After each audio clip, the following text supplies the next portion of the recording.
오늘 저녁에 찬양팀들 찬양하는 모습을 보면서 평생 초등학생들 가르치면서 교사로 교장으로 사시다가 이제 은퇴하신 그 나태주 시인의 극꽃이라고 하는 제목의 시가 생각이 났습니다. 자세히 보아야 예쁘다. 오래 보아야 사랑스럽다. 그 마지막 구절이 앞권이죠. 너도 그렇다. 참 찬양하는 모습 볼 때 특히 아까 앞으로 뒤로 돌면서 찬양할 때 참 예쁘다 하는 생각 여러분 갖지 않으셨습니까? 너무 근엄한 표정 짓지 마시고요. 설교 시작된다니까 아까 춤출 때는 전혀 이런 표정 아니시더니 갑자기 설교 시작한다니까 너무 근엄한 표정을 지시는데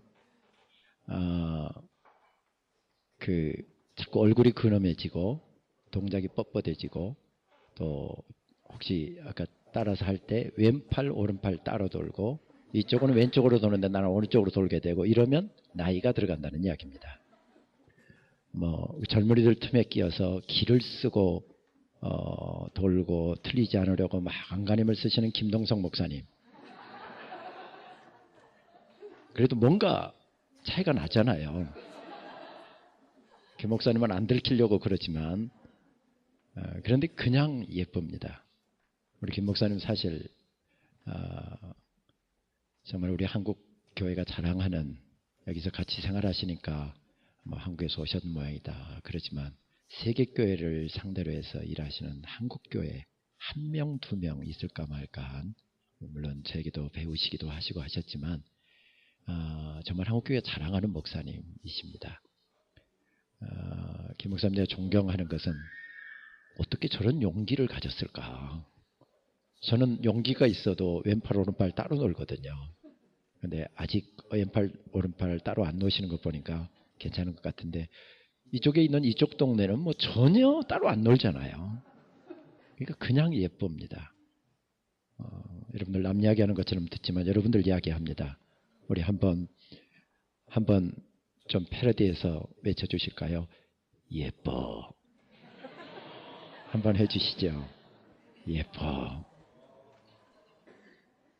우리 옆에 분들하고 인사 한번 하십시다. 너도 그러면 조금 신뢰가 될 수 있는 분이 앉아있으면 알아서 하시고요. 너도 해도 괜찮은 분이 있으면 그냥 해주시되 잘 가려서 하세요. 너도 그렇다. 우리 인사 한번 하시죠. 집사님도 그래요.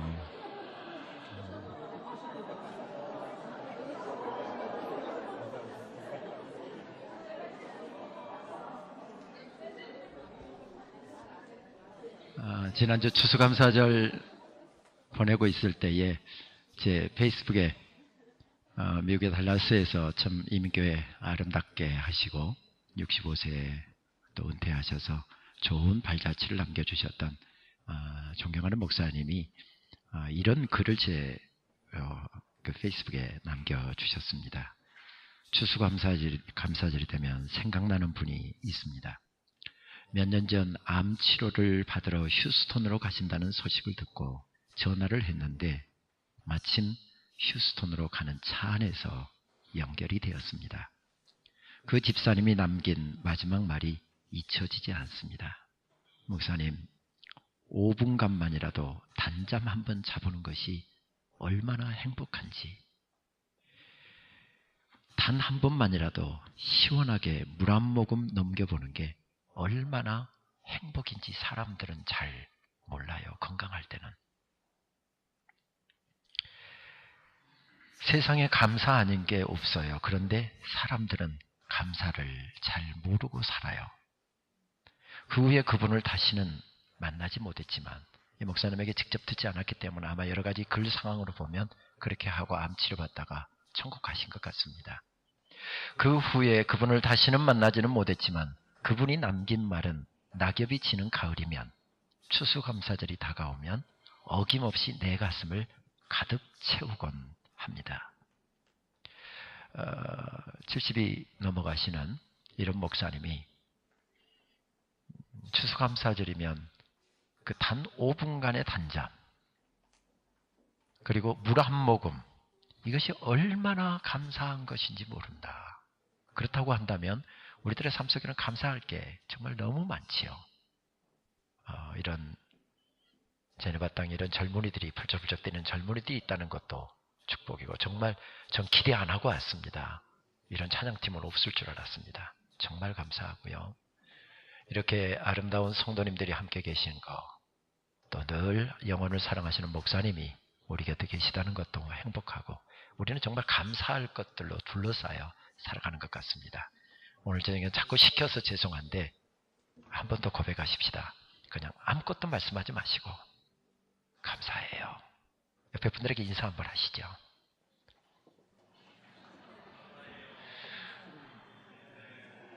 아내하고 따로 앉은 자에게 화 있을진저, 아내하고 같이 앉아있는데 무덤덤하게 인사하는 자에게 화 있을진저, 아내가 옆에 앉아있는데 여보 감사해, 아무 감격 없이 그렇게 인사하는 사람들 화 있을진저.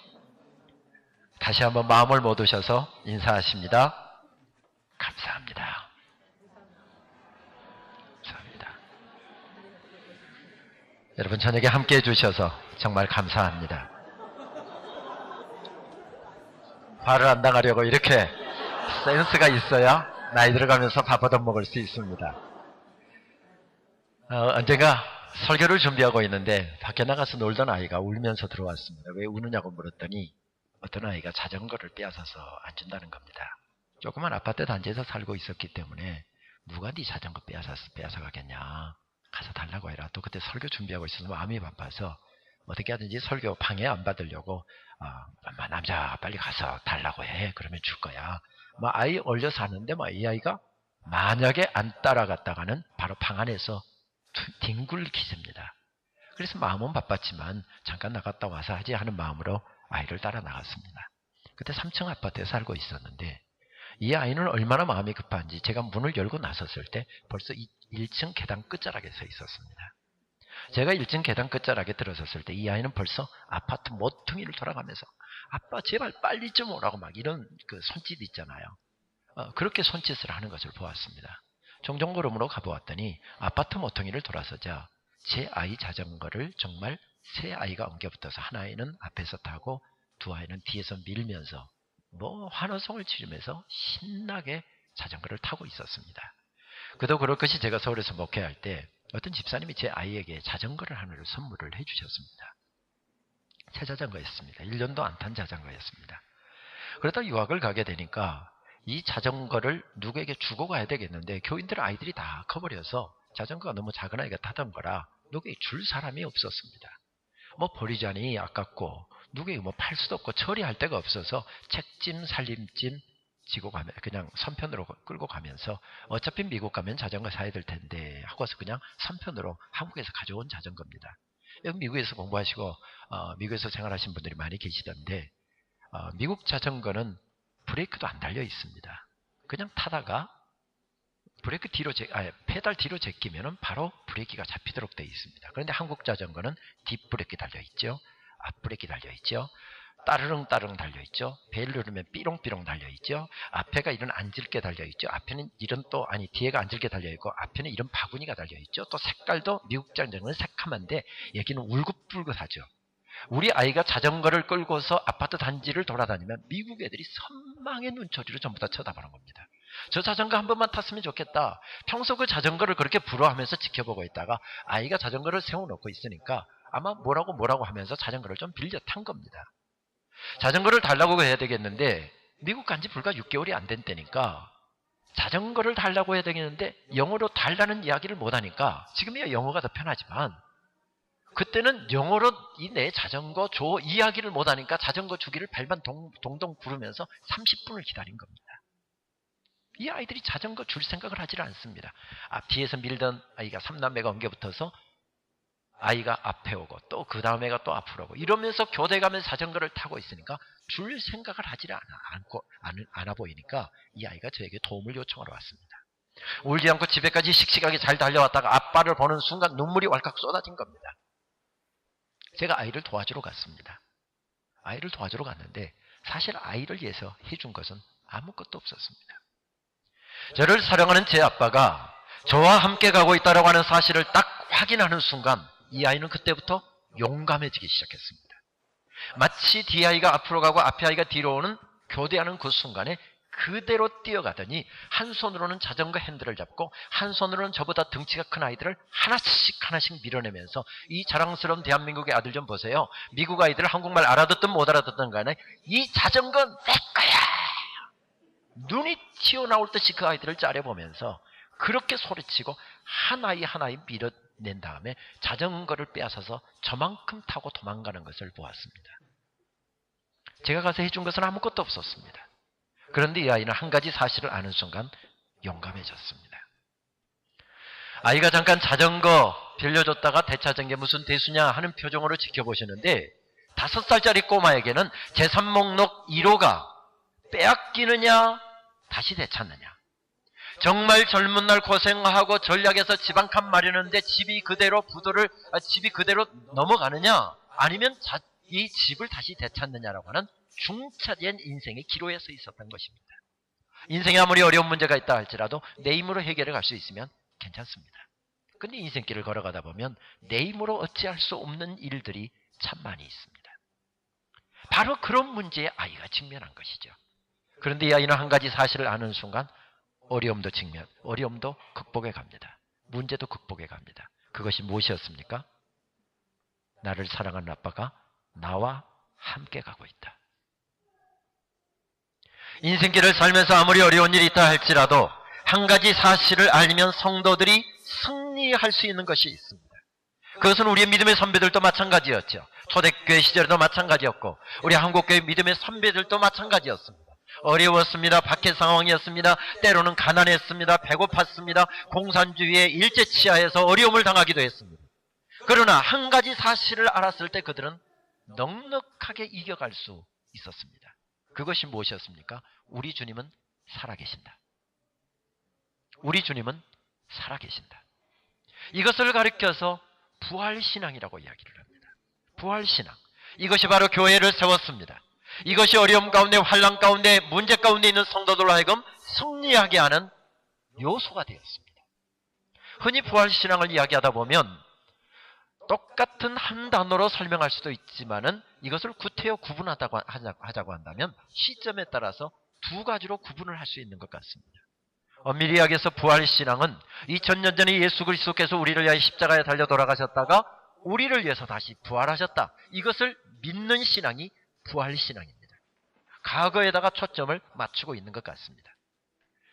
어떤 의미로서는 같은 의미라고 할 수 있을 텐데 과거에다가 포커스를 맞추고서 믿는 신앙이 아니라 그렇게 부활하신 주님은 오늘도 살아계시고 오늘도 우리와 함께 계신다라고 하는 사실을 믿는 신앙을 가리켜서 우리는 임재신앙이라고 이야기를 합니다. 임재신앙은 교회를 건강하게 합니다. 성도들을 건강하게 만들어주죠. 예를 들어볼까요? 여기 우리 주님께서 지금 부활하신 주님께서 제일 앞자리에서 앉아 계십니다. 제 설교를 끄덕끄덕 하시면서 제 설교를 듣고 계십니다. 주님 가끔 말씀하십니다. 김 목사 말이 맞아요. 김 목사 말이 맞아요. 제가 얼마나 힘이 나겠습니까? 또 주님께서 앞자리에 앉아 계시는데 제가 허튼 소리 할 수 있겠습니까? 설교하는 설교자로 하여금 이 주님께서 이 자리에 함께 계신다라고 하는 임재신앙에 사로잡혀서 설교를 한다고 한다면 목사가 건강하게 만듭니다. 예배자들이 여기 지금 예배를 드리고 있습니다. 우리 주님께서 우리의 예배를 이 자리에서 받고 계십니다. 그렇다고 한다면 우리가 대충 찬양할 수 있을까요? 대충 기도할 수 있을까요? 대충 예배 드리고 끝낼 수 있을까요? 예배가 빨리 끝나기를 기다리면서 시간만 계속 쳐다보면서 그렇게 예배 때우듯이 예배 드리고 돌아갈 수 있을까요? 그렇게 할 수 없을 것입니다. 회의를 하고 있습니다. 어떻게 다른 때는 늘 의견의 일치가 됐는데 정말 중요한 교회 한 이슈를 가지고서 공교롭게 집사님들 의견이 반으로 딱 나눠졌습니다. 한참 서로 디베이트를 하고 있는데 우리 주님께서 이렇게 일어서서 말씀하십니다. 제가 원하는 것은 이거예요. 집사님들 회의 더 하실 필요 있을까요? 하실 필요 없습니다. 주님께서 원하신다라고 하는 것, 그것을 우리가 따라야 되고 그것이 비록 내 생각과 다르다 할지라도 그것을 따라야 되기 때문에 회의도 간단하게 끝날 것입니다. 이렇게 임재신앙은 교회로 하여금 건강하게 만드는 요인입니다. 아무리 삶이 어렵다 할지라도 아무리 삶이 고통스럽다 할지라도, 아무리 삶에 큰 문제가 있다 할지라도, 한숨과 눈물이 터져 나올 안타까움 가운데서 살아가고 있다 할지라도 주님께서 오늘도 살아계시다라고 하는 이 한 가지 사실을 아는 순간 교회는 건강해질 수 있습니다. 성도들은 건강해질 수 있는 것이지요. 그러나 오늘 엠마오로 내려가는 두 제자들에게서는 이런 신앙을 발견하기가 어렵습니다. 자칫 잘못 생각하면 이 사람들은 형편없는 믿음의 사람이라고 생각할지 모르지만은 우리 제네바 한인교회 같은 좋은 교회를 출석하지 않아서 이렇게 형편없이 실패하고 있는 것이 아니었습니다. 그들은 예수님으로부터 직접 말씀을 들었던 사람이었습니다. 예수님께서 기적을 행하실 때 바로 그 자리에 있었던 사람들이었습니다. 주님께서 병자를 고치실 때, 말씀 한마디로 귀신을 내쫓으실 때에 놀라운 기적을 행하실 때 바로 그 자리에서 함께 목도했던 사람들이었습니다. 얼마나 감격했을까요? 그들은 터질 듯한 감격을 가지고 주님을 섬겼습니다. 3년 동안 주님과 함께 동고동락하면서 3년을 함께 시간을 보냈던 사람들이었습니다. 그런데 부활의 아침에 그들은 형편없이 무너져 내리고 있습니다. 부활의 소식을 들었습니다. 어떻게 죽은 사람이 살 수 있어? 한마디로 그것을 거절해버리고 고향으로 내려가고 있습니다.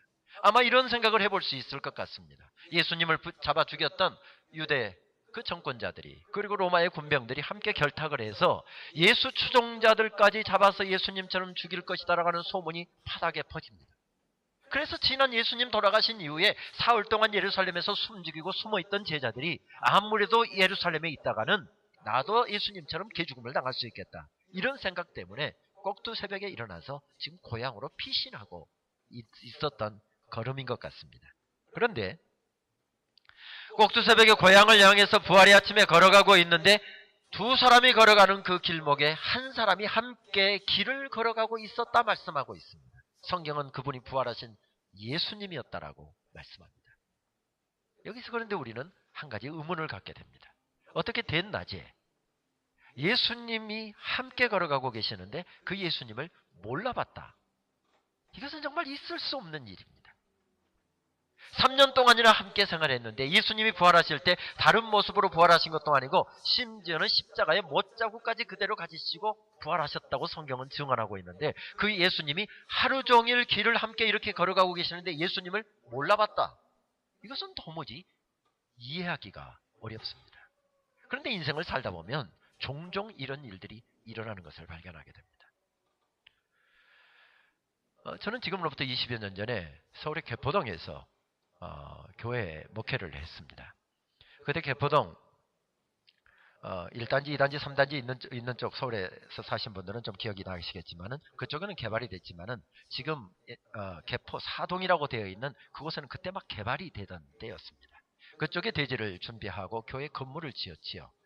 그런데 교회 건물을 지었는데 장로님들이 그때 전부 다 이렇게 그 대리석으로 계단을 좀 좋게 지으려고 장로님들이 욕심을 내서 대리석으로 전부 다 붙였습니다. 근데 교회를 입당을 해놓고 보니까 대리석이 얼마나 날카로운지, 만약에 아이들이 계단을 올라가다 넘어지면 큰 사고가 나겠어요. 이게 워낙 면이 이쪽이 날카로워서. 그래서 장로님 안 그래도 한번 불러서 장로님 이게 너무 지금 날카로워서 만약에 계단에서 넘어지면 큰 사고가 날 것 같아요. 장로님 이거 좀 업자들한테 이야기해서 이걸 좀 한번 이게 갈아주도록 이렇게 부탁을 했습니다. 그리고 아동부 부장 집사님 불러서 아이들 여기서 넘어지지 않도록 특별히 좀 조심 좀 시켜야 되겠습니다. 그리고 오전 예배 딱 마쳤습니다. 그때 오후 예배를 드리고 있었지요. 점심 식사를 하고 오후에 또 오후 예배 설교를 해야 되니까 설교를 좀 브러쉬업을 하고 있었습니다. 그런데 한 아이가 다쳤다고 하면서 막 우는 소리가 들리고 놀래서 나가보았더니 한 아이가 얼굴에 피투성이 돼갖고 막 다른 분들이 붙잡는데 다 팽개치고 뛰어오는데 보니까 제 아이가 다친 겁니다. 계단에서 넘어졌다는데 여기가 이렇게 찢어진 겁니다. 다행히 아이가 여기를 다쳤으니까 다행이지 조금만 밑에를 다쳤으면 눈이 실명할 수 있을 정도로. 그때 그 순간 그대로 뛰어가서 손수건을 꺼내갖고 아이 눈에 그 상처에다가 피가 흐르지 않도록 얼굴에 막 피범벅이 되어 있으니까 그걸 대고서 아이를 잡고서 뛰는데, 그때 지금은 개포 사동이라고 하는데 옛날에 그게 포이동이라고 그랬죠. 새로 개발된 지역이다 보니까 병원이 주일날 많이도 없었지만은 주일날 문 여는 곳이 없었습니다. 아이를 안고서 병원 이걸 꼬매기 위해서 아이를 안고서 뛰기 시작하는데 어디까지 뛰었는가 하면 양재역까지 뛰었습니다. 거의 3km 정도 되는 거리입니다. 그런데 다행히 양재역 부근에 갔더니 병원 문 여는 곳이 있어서 여기서 뭐 6바늘인가 7바늘인가를 꿰맸습니다. 의사가 그러더군요. 아이고 목사님 참 다행입니다. 얘가 조금만 고개를 이렇게 들었으면 눈을 다쳤으면 이 상처 깊이로 봐서 저 잘못하면 동공을 다쳐서 실명도 할 수 있는 큰 사고가 발생할 뻔 봤습니다. 예, 지 애비를 닮아갖고 조금 운동신경이 있습니다. 농담까지 해가면서 그리고 아이 데리고 나왔습니다. 나오는데 아이가 이제 뭐 여기 꿰맸으니까 아이가 막 아직도 눈물이 막 이렇게 약간 울음이 완전히 끝나지 않는 상황이라 아이를 데리고 오다 보니까 빵집이 있었습니다. 올라갈 때는 빵집이 없었습니다. 아이한테 빵 하나 사갖고 들려서 물고 나오는데 올라갈 때는 빵집 분명히 없었습니다. 다방도 없었고요. 음식점도 없었습니다. 무슨 이야기입니까? 지금 아이가 다쳐서 오직 병원 쪽에다만 모든 관심을 집중하고 가니까 빵집 안 보였습니다. 다른 것 아무것도 안 보였습니다. 그런데 이제 아이 꿰매서 데리고 나오니까 빵집도 보이고 식당도 보이고 다방도 보이고 그러더라고요. 예수님이 죽었다라고 하는 사실에 모든 것을 다 집중하고 걸어가니까 살아계신 예수님이 옆에 계셔도 예수님을 믿지 못한 것입니다. 그렇습니다. 내 마음에 지금 무엇으로 가득 차 있느냐, 내 시선이 어디에 집중되어 있느냐에 따라서 예수님이 느껴지기도 하고 느껴지지 않을 수도 있습니다. 인생길을 걸어가다 보면 문제는 언제나 있기 마련입니다. 저에게도 많은 문제가 있습니다. 또 지금까지 살아온 인생을 가만히 생각해 보면 여러분 과거에 문제 없었습니까? 아픔 없었습니까? 여기 남성분들은 오늘 이 자리까지 이르기까지 우려할 일 없었습니까? 밤잠 이루지 못해야 될 일이 없었습니까? 있었습니다. 수없이 많은 날들이 있었습니다. 그런데 여기까지 하나님께서 인도해 주셨습니다. 저도 사실 수없이 많은 어려움, 특별히 하나님께서 제 인생을 직선으로 인도하신 적은 거의 한 번도 없었던 것 같습니다. 제 기억에는 언제나 하나님께서 2바퀴, 3바퀴 정신없이 뺑뺑 돌리면서 울게 만드시고 금식하게 만들고 철회하게 만드시고 이게 뺑뺑뺑 돌리다가 참 힘들어요. 아버지 좀 도와주세요. 그렇게 울부짖다 보면 어느 때 거기 가서 세우는지도 모르게 어느 때 그 세워놓으신 모습을 보았습니다. 그러다 보니까 저희 집에 아이들이 늦둥이까지 해서 3명이 있어서 정원 5명입니다. 근데 저희 집에서 뭐 가정예배 드리다가 믿음 이야기가 나오면 우리 집에서 믿음 제일 없는 사람 그러면 저요 하고 손 들고서 아빠 이럽니다. 이런 놈의 자식들. 그런데 우리 집에서 5명 중에서는 목사는 1명밖에 없습니다. 그런데 어떻게 목사한테 제일 믿음이 없다고 이놈들이 이렇게 버릇없이 이야기를 하는 겁니다. 근데 그게 사실입니다. 제가 제일 5명 중에서 제일 믿음이 없습니다. 왜냐하면 어려운 문제가 딱 터졌다 하면 저는 어려서부터 제가 모든 길, 대학교 다닐 때는 제가 아르바이트 하면서 입주해 가면서 그렇게 돈 모아서 그래서 제때 등록을 못했습니다. 밥 많이 굶었습니다. 또 자존심이 있어서 친구들한테 야 식권 하나 빌려줘, 밥 좀 사줘 하면 사줄 텐데 자존심 때문에 밥 먹었어? 그러면 밥 먹었어. 학교 다니면서 아차산에 올라가서 아차산에서 생수 한 모금 마시고 나오면서 밥 먹은 것처럼 하고 신용하고 그렇게 내려왔습니다. 그렇게 하다 보니까 문제가 터지면 저 밤잠 못 잡니다. 돈 떨어지면 밤잠 못 잡니다. 근데 제 아내는 좋은 믿음의 집안에 살았거든요. 그러니까 하나님께서 다 도와주시겠지 하고 잠 잘 잡니다. 또 남편이 어련히 알아서 할까? 잠 잘 잡니다. 쌀이 떨어져도요 우리 애들은 절대 걱정하는 법 없습니다. 잠 잘 잡니다. 저 혼자만 잠을 못 이룹니다. 뒤척거리고 잠 못 자고 한숨 푹푹 내쉬고 한참 제 안에 자다가 일어나서 보면 아직 잠을 못 이루고 있는 거 보면 여보 자 하나님이 도와주실 거야. 야자도 못하고 또 꼬겁니다. 참 아무리 여자라고 하지만 저렇게 속이 없을까? 그런데 결국은 제 아내 이야기대로 다 됩니다. 여보 하나님이 도와주실 거야.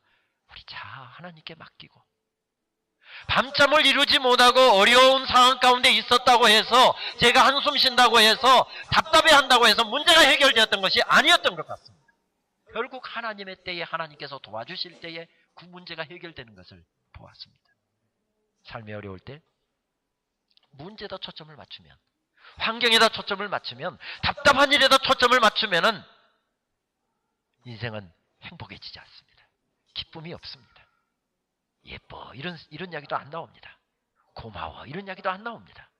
늘 염려하게 되고 불평하게 되고 또 그렇게 마음에 뭐가 쌓여있게 되면 말 한마디 나오는 것도 퉁명스럽게 나오게 되고 이렇게 힘들어져 갑니다. 엠마오로 내려가는 두 제자들이 지금 어디에다 초점을 맞추고 있습니까? 예수님에다 초점을 맞추고 있는 것이 아니라 예수님께다 시선을 두고 있는 것이 아니라 예수님은 죽었다. 내 인생 장밋빛 인생이 될 것이다 라고 그렇게 기대하고 갔는데 예수님 기적 일으키실 때마다 내 인생도 이제 찬란하게 펴질 수 있겠구나. 내 한많은 인생이 세워질 수 있겠구나. 그렇게 기대하고 갔는데 예수님이 일순간에 돌아가시는 순간 자기 꿈도 함께 무너져 내린 것입니다. 거기에다 모든 초점을 맞추고 내려가니까 예수님이 안 보인 것입니다. 그런데 이거 우리 이야기 아닙니까? 여러분 저만 이야기하니까 그래 정말 오늘 이번 강사님은 되게 믿음이 없어 보인다. 그런 표정으로 쳐다보시는데 여러분도 믿음 없을 때 좀 있죠? 제 친구 목사 가운데 제가 부목사 때 같이 동역했던 목사가 있습니다. 딸이 만 3살을 넘기고 4살이 안 된 아이였는데 얘가 얼마나 영특한지 못하는 말이 없었습니다. 말도 그렇게 잘하는데 얘가 또 머리가 영특하니까 어렸을 때부터 얼마나 애교가 넘치는지 그 집 딸을 보면 나도 딸 하나 둬야 되겠다. 이런 생각이 들 정도로 그렇게 애교가 많은 아이였습니다. 교회가 정말 바빴습니다. 밤 10시에 거의 퇴근한 적이 없었고요. 새벽 4시 반에 일어나서 새벽기도 하루라도 빠지면 큰일 나는 그런 교회 분위기. 새벽기도 빠질 수가 없는데 보통 퇴근이 10시 반에서 11시였습니다. 씻고 와서 바로 떨어져 자면은 새벽 4시 반에 일어나서 또 가서 그때부터 또 막 돌기 시작하는 겁니다. 1년에 1000명에서 1200명 정도 교회가 성장하던 이렇게 급성장하는 교회다 보니까 정말 바빴습니다. 교회 사택이 교회 앞에 있었습니다. 저녁에도 계속 사역이 있는데 특별히 저녁 식사 약속이 없을 때는 집에 잠깐 들어와서 식사를 합니다. 아이들이 하루 종일 아빠가 새벽기도 나가서부터 들어오질 않으니까 하루 종일 아빠를 못 보다가 아빠가 오면 그렇게 아이들이 좋아할 수밖에 없잖아요. 사택에 같은 라인에 있었습니다. 그 목사님 댁이 출구 쪽에서 가까우니까 같이 퇴근하다 보면 이쪽에서 아빠 왔다. 한 30초 간격으로 저희 집에서 아빠 왔다. 이런 소리가 함께 동시적으로 울려 퍼집니다.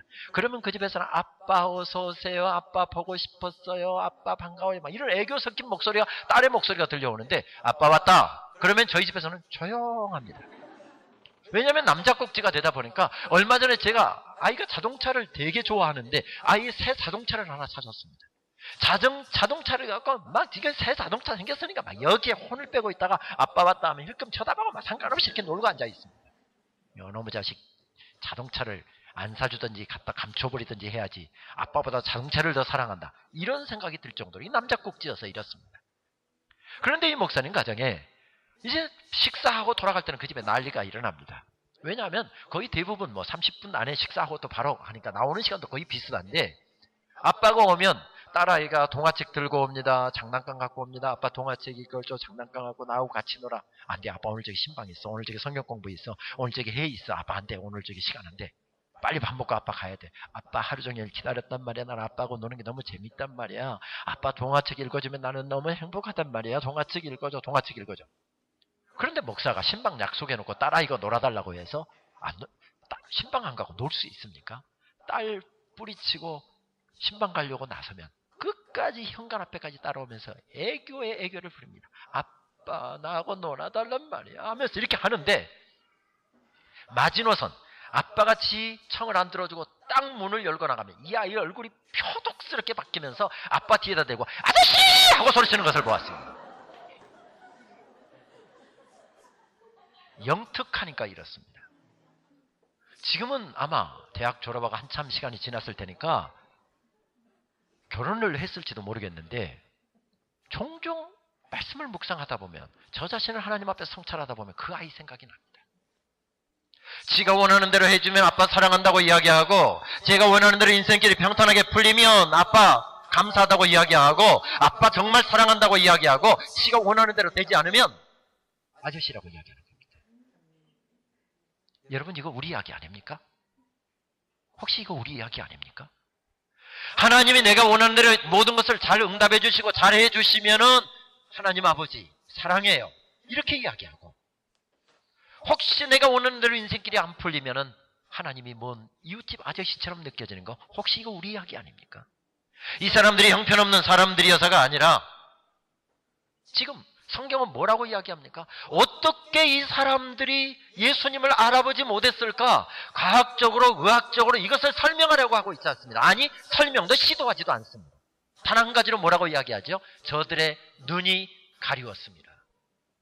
저들의 눈이 가리웠습니다. 한마디로 말씀하고 있습니다. 그런데 지금 엠마오로 내려가는 길, 보통 성경에 보게 되면 그렇게까지 길게 이야기를 안 하지만은 한 10좀 한 5km 정도 되는, 이 정도 되는 거리였다고 이야기하는데, 지금 엠마오로 실제적으로 성지에 가보게 되면 약 25km 정도 되더군요. 그래서 엠마오라는 지명이 있는 도시니까, 그래서 성경하고 약간 일치가 되지 않아서 지금도 고고학자들은 계속해서 엠마오라는 도시를 계속 찾고 있는데, 엠마오, 성경에서 이야기하는 엠마오를 찾고 있는데, 실제 엠마오는 25km 정도 되는 거리입니다. 아마 생각해 볼 때 다른 고고학자들이 찾는 것처럼 다른 엠마오가 있을지도 모르죠. 그 위에 성경이 유명한 지명을 따라서 이걸 엠마오라고 했을 수도 있고, 또 달리 생각한다고 한다면 그렇게 이야기하잖아요. 우리 한국이나 서양은 정확하게 말하는 습관이 있다고 한다면, 우리 동양권의 문화는 어림잡아서 하는, 그러니까 어림잡아서 하니까 표현이 예쁘다 이렇게 하기보다는 참 예쁘스름하다, 또 팔았다, 이게 푸르죽죽하다, 푸르댕댕하다, 뭐 표현도 직설적인 표현보다는 간접적으로 이렇게 표현을 많이 하잖아요. 그리고 우리 제네바 한인교회가 정확히 이야기하면 200명이 채 안 되고 193명이 모인다고 합시다. 그러면 교회 몇 명 모여요? 그러면 한 200명 모입니다. 이것은 아주 정직한 교회죠. 193명이 모인다고 한다면 한 300명 모여요 이러잖아요. 그러잖아요.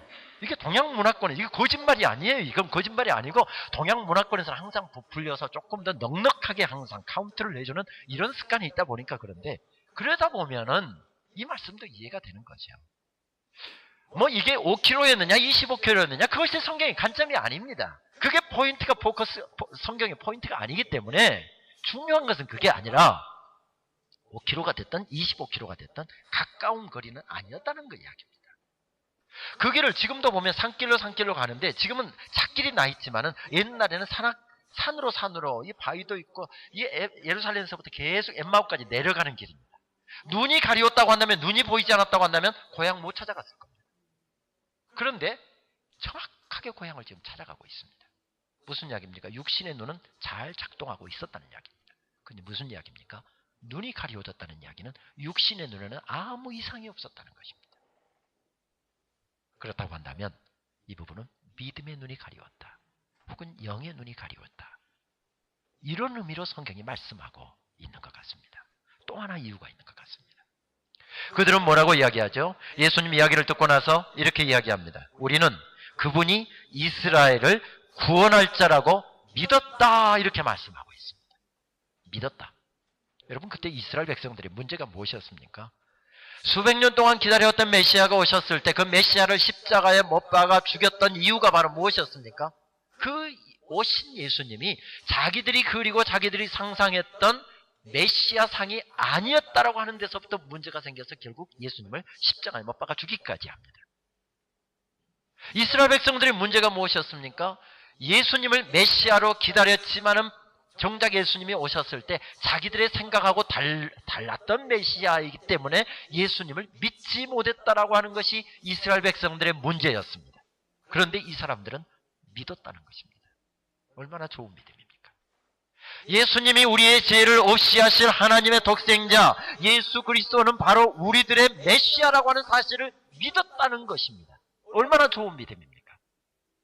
그런데 여러분, 예수님이 이스라엘을 구원 못하셨습니까? 구원하셨습니다. 이스라엘만 구원하셨습니까? 이방인들도 구원하셨습니다. 이방인들만 구원하셨습니까? 그 시대 사람들만 구원하셨습니까? 그 시대 사람들뿐만 아니라, 이방인들뿐만 아니라, 이스라엘 백성들뿐만 아니라 오고 가는 시대에 예수 그리스도를 나의 구주로 영접하는 사람들에게 죽어도 사는 영원한 산 생명을 허락하여 주시고 하나님의 자녀가 되는 놀라운 특권을 선물로 허락해 주셨습니다. 이게 그런데 무슨 이야기입니까? 메시아를 믿었는데 예수님을 나의 구주로 믿지 못했다라고 하는 이 이야기가 무슨 이야기입니까? 내 생각하고 다르기 때문에, 내가 기대했던 것하고 다르기 때문에 예수님을 받아들이지 못했다는 것입니다. 신앙생활하면서 내 관점이 있다라고 하는 것은 참 좋은 일이고 중요한 일이죠. 그러나 내 관점이, 내 생각이, 내 사상이, 내 주관이, 내 경험이 말씀을 앞서게 되면 문제가 됩니다. 하나님의 말씀을 앞서는 내 주관, 하나님의 말씀을 뛰어넘는 내 경험, 하나님의 말씀보다 앞서는 내 주관, 하나님의 말씀보다 더 앞서는 내 철학, 이것이 문제가 되는 것입니다. 지금 그래서 제자들은 예수님을 알아보지 못하고 있습니다. 여러분 생각해 보십시오. 그렇지 않아도 내 인생의 꿈이 무너지고 젊은 날에 모든 것을 걸고 투자했던 모든 것이 다 허물어져서 지금 고향으로 낙향을 하고 있는 실패한 인생이 돼서 걸어 내려가고 있는 엠마오로 내려가는 길이 얼마나 힘이 들었겠습니까? 그렇지 않아도 힘든 인생길을 걸어가고 있는데 예수님이 함께 가시지만 그 예수님을 알아보지 못했다는 것 때문에 그 길은 더 힘이 들었습니다. 1856년 영국이 낳은 위대한 선교사였던 데이비드 리빙스턴, 정확히 말씀드리면 스코틀랜드 출신이고 에딘버러 출신이죠. 우리는 초등학교 때 7080 세대들 계시면 초등학교 때 이 리빙스턴을 전부 다 탐험가로 배웠습니다. 교과서에 그렇게 나왔기 때문이죠. 그런데 이분은 탐험가가 우리가 알고 있는 대로 아니었잖아요. 아프리카를 탐험했던 사람이 아니라 예수 그리스도의 피 묻은 십자가의 복음을 아프리카에 전하기 위해서 평생을 그곳에서 살았고, 그리고 그곳에서 하나님의 부름을 받았던 사람이었습니다. 그런데 어떻게 이 사람이 탐험가로 알려졌습니까? 한 가지 때문이죠. 이곳에 가서 이 마을 부족들에게 복음을 전했더니 한두 사람 믿는 사람이 생겼습니다. 이 사람들에게 이렇게 주일날 예배드리고 이렇게 하나님을 섬기도록 공고를 해주고, 그리고 또 다른 부족에게 복음을 전하는 것이 급해서 다른 부족에게 떠나면서 여기 다시 찾아오기 위해서 지도를 표시를 한 것입니다. 그런데 나중에 영국 정부가 아프리카를 침탈하면서 이 지도를 활용을 했기 때문에 탐험가로 더 유명해진 것입니다. 탐험가가 아니었습니다. 그런데 그가 1856년이 그가 16년째 아프리카에서 복음을 전하던 때였는데, 선교 단원들과 함께 이 선교 여행을 계속해 가다가 어느 날 호수가, 큰 호수가 앞에 가로막고 있어서 급조해서 이게 호수를 건너갈 수 있는 이 카누를 만들고 있었고, 그리고 한 팀은 텐트를 치고 한 팀은 식사 준비를 하고 있었습니다. 그러니까 수경을 하고 준비를 해서 내일 건너가기 위해서 그렇게 준비를 하고 있는데, 갑자기 악명 높기로 유명한 블루마 부족이라고 하는 사람들이 이들을 포위하면서 창과 활을 겨누면서 일순간에 그들을 포기해버렸습니다. 원주민 진군들이 딱 보자 조우했다가는 살아서 돌아가기 어렵다라고 하는 악명 높기로 유명한 블루마 부족들이었습니다. 그래서 원주민 진군들이 하던 거 다 내려놓고 부들부들 떨고 있습니다. 전부 다 텐트 속에 숨어서 언제 활이 날아올지 모르고 언제 창이 날아올지 모르니까 부들부들 떨고 있는데, 리빙스턴도 딱히 할 게 없었습니다. 그래서 자기 텐트에 들어가서 그가 영국을 떠나올 때 파송 예배에서 하나님께서 주셨던 그 말씀을 다시 펴서 소리를 내서 한 번, 두 번, 세 번, 네 번, 다섯 번 소리를 내서 그 말씀을 읽습니다. 그리고 깊은 기도 가운데 들어갑니다. 그날 저녁 리빙스턴의 일기를 보면 이렇게 기록되어 있습니다. 1856년 1월 14일 나는 마음이 아주 안타깝다. 우리를 포위하고 있는 저 원주민들을 볼 때 이상한 비통함을 느낀다. 우리는 저들에게 생명을 전해주기 위해서 왔는데 저들은 이 밤 우리의 생명을 위협하고 들어오고 있다. 우리 모든 일행들은 두려움 가운데 떨고 있다. 만약 저 원주민들이 이 밤 공격에 온다고 한다면 우리는 어떻게 저들의 공격을 막아낼 수 있을지 그 방법을 잘 모르겠다. 그러나 나는 절대적으로 우리 주님의 약속을 믿는다. 내가 영국을 떠나올 때 우리 주님께서 내게 주셨던 그 약속의 말씀을 나는 1.1핵도 의심하지 아니하고 그 말씀을 그대로 믿는다. 그러므로 하늘과 땅의 모든 것을 내게 주셨으므로 너희는 가서 모든 족속으로 제자를 삼아 아버지와 아들과 성령의 이름으로 세례를 주고 내가 너에게 분부한 모든 것을 가르쳐 지키게 하라. 볼지어다 내가 세상 끝날까지 너희와 항상 함께 있을 것이니라. 이것은 하늘과 땅의 권세를 가지신 가장 위대하신 신사의 약속이다. 나의 삶의 가장 어려운 이 문제 상황 가운데서 그분이 약속하신 대로 나와 함께 하실 줄을 믿는다. 우리는 가장 위대하신 신사의 약속을 믿으며 조금도 두려워하지 않고 내일 강을 건너 생명의 행진을 계속할 것이다. 또 눈으로 밤을 지새운 원주민 증권들이 동이 터오자 먼저 건너가게 해달라고 애원을 합니다. 웬일인지 원주민 그 블루마 부족들은 그 밤 공격이 오지 않고 불을 피워놓고 춤을 추고 노래를 부르고 밤새 축제를 벌이는 것 같습니다. 그런데 웬일인지 공격은 해오지 않았습니다. 텐트를 먼저 꾸리라고 하고 텐트를 다 꾸리자 원주민 진군들을 먼저 나무로 급조한 카누에 태워서 떠나보냅니다. 그리고 선교단원들을 한 사람 한 사람들을 다 태워보내고 마지막 카누 하나를 남겨놓았습니다. 활을 쏘아도 이르지 못할 만큼 진군들과 선교단원들이 건너가자 리빙스턴은 벌떡 일어나서 자기를 향해서 창과 활을 겨누고 있는 블루마 부족들에게 걸어갑니다. 그리고 손을 들어서 그들을 축복합니다. 그리고 그렇게 이야기하지요. 나에게 영원한 생명을 주신 우리 주님께서 여러분들에게도 영원한 생명을 허락해 주시기를 원합니다. 언젠가 여러분들에게 다시 돌아와서 이 생명의 복음에 대해서 다시 여러분들과 이야기를 나눌 기회를 허락해 주시기를 바랍니다. 여러분 그때까지 안녕히 계십시오. 내가 여러분들에게 꼭 다시 돌아오겠습니다. 손을 흔들고 카누에 몸을 싣습니다. 이 마지막 두목을 놓치지 않기 위하여 원주민 그 블루마 부족들은 뚜벅뚜벅 호수로까지 뛰어들어옵니다. 그리고 바로 코 밑에 창과 활을 겨눕니다. 그들에게 미소를 보내며 리빙스턴은 유유히 노를 저어갑니다. 이것이 1856년 1월 15일 날 생일에 그 15일 날의 일기의 기록입니다. 믿음이 이깁니다.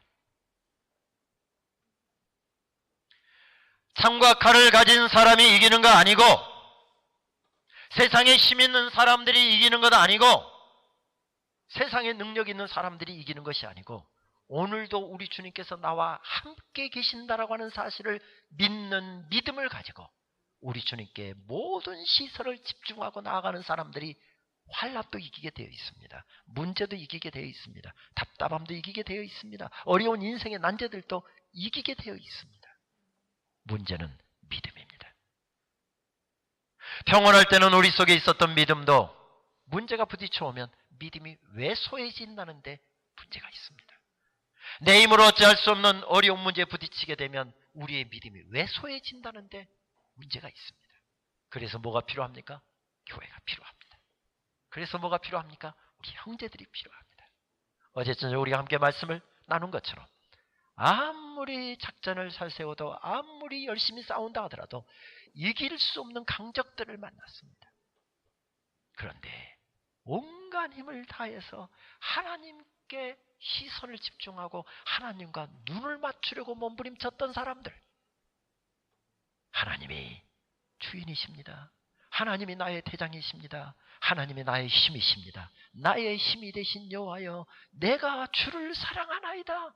이 고백을 앞세우며 하나님 앞에 눈을 맞추려고 발부동쳤던 그 사람들 가운데 하나님께서 역사하시자 여호와 니시의 역사들이 일어나고 있습니다. 하나님께서 제자들에게 그 놀라운 사실을 경험하게 하시기를 원하셨습니다. 그 믿음의 놀라운 파워, 그 믿음의 놀라운 역사, 그 믿음의 놀라운 신비, 그 믿음의 놀라운 능력을 제자들이 체험하기를 원했습니다.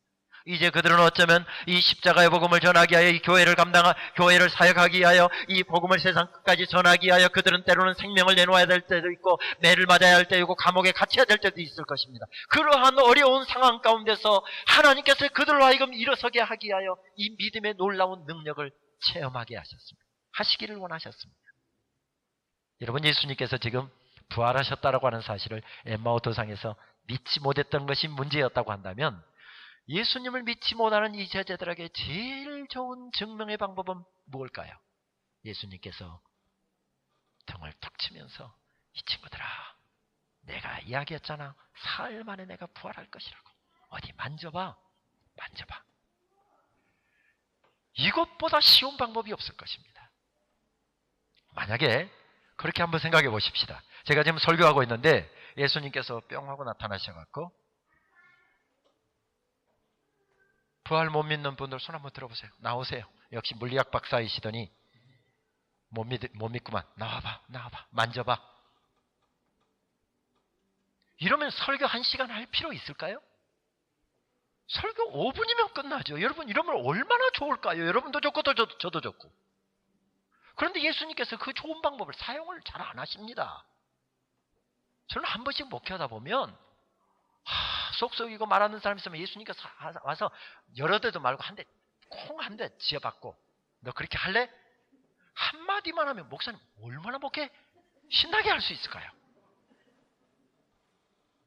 그리고 설교할 때 1년에 많이도 아니고 한 번씩만 나타나셔서 목사님 힘 좀 실어주려면 예수님 어디 덧납니까? 목사님이 설교하실 때마다 예수님이 다른 분이 제가 설교할 때는 나타나지도 않으시던 예수님이 우리 강 목사님 설교하실 때마다 1년에 한두 번은 꼭 나타나셔서 우리 강 목사님 내가 사랑하는 종이에요. 강 목사 다 맞는 말이에요. 내가 지금 강 목사에게 그 말을 주었어요. 여러분 강 목사 말씀 들으세요. 아멘 안 하는 거 보세요. 예수님께서 야단치시면서 해주신다고 한다면 목사님 얼마나 신날까요? 저는 종종 예수님이 한 번씩만 딱 해주시면 좋을 것 같아. 그러면 누이 좋고 매부 좋고 목회할 때 얼마나 목회도 쉽고 교회도 평안해지고 얼마나 좋을까요? 근데 예수님 이 좋은 방법을 사용하지 않습니다. 여러분 부부싸움 종종 하시죠? 너무 자신있게 이야기해서 제가 더 할 이야기가 없는데 좀 감추시고 대부분의 교회는 감추고 부부싸움 안 한 것처럼 딱 하는데 지금 부부싸움 전쟁 중이어도 아닌 것처럼 딱 하고 감추는데 너무 솔직하네요 목사님. 뭐 전혀 다른 생각 또 다른 삶의 자리에서 살았던 환경에서 살았던 사람들 함께 살다 보면 티격태격 할 수 있습니다. 또 한국에서 바쁘게 새벽에 4시 5시에 일어나서 출근하면 밤 11시 12시에 들어와서 자녀들 얼굴 보기도 어렵게 그렇게 바쁘게 살다가 딱 이제 오니까 제네바 오니까 여러분 정말 좋으시죠? 제네바 오니까 우선 부부가 같이 있을 시간이 많아. 남편이 그냥 4시 반이면 딱 퇴근해 들어와. 그리고 밥 계속 챙겨 먹어. 좋아요. 그런데 한국에서 여러분 뭐라고 안 좋아하십니까? 집에서 한 끼도 밥 안 먹는 분한테는 뭐라고 안 좋아하시죠? 영식님. 아침 한 끼 먹고 가는 사람 일식씨. 2끼를 집에 와서 챙겨 먹는 사람 아침 먹고 가고 저녁이면 꼬박꼬박 회식 있다고 해도 자기는 외식 싫어한다면서 저녁에 꼭꼭 와서 챙겨 먹는 2끼를 챙겨 먹는 사람한테 뭐라고 안 좋아하십니까? 두식이. 우리 마누라가 해준 밥이 최고다. 꼬박꼬박 점심때까지 또 회사 가깝다고 점심때까지 집에 와서 챙겨 먹는 사람 삼식이 새끼.